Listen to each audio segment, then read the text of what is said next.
কি হয়েছে বাইস্তা, কি ভাবতাছ? কাকা, এই দুনিয়ার সব ধরনেরই মানুষ দেখলাম, এমন একটা মানুষ দেখলাম না যে আজ পর্যন্ত মিছা কথা কয় না। আছে আছে বাইস্তা আছে। ও, আমি তো দেখলাম না। আছে, আমার জানা আছে। চুলদারি তবে পাউডার লাগে তুই পাকে নাই। নো আমার লগে নো, তোমাকে দেখাইতেছি। নো আমার হাতে নো। তোমার কার কত প্রতিভা তোমাকে দেখাচ্ছি, চলো। দেখো এই মানুষ কোনো মিছা কথা কয় না।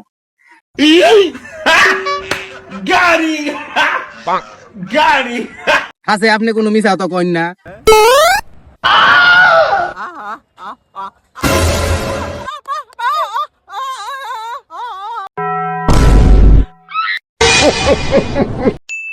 আচ্ছা আব্বা, আম্মু মা কি দেখে তোমার বিয়া বইছে? গেদা, বুঝবা না, আমার কাছে ওই সময় 30 বিঘা জমি আর 2টা গরুর গোয়াল আছিল। তাই তো কই আমগো আম্মা কি লেগে তোমার কাছে বিয়া বইলো?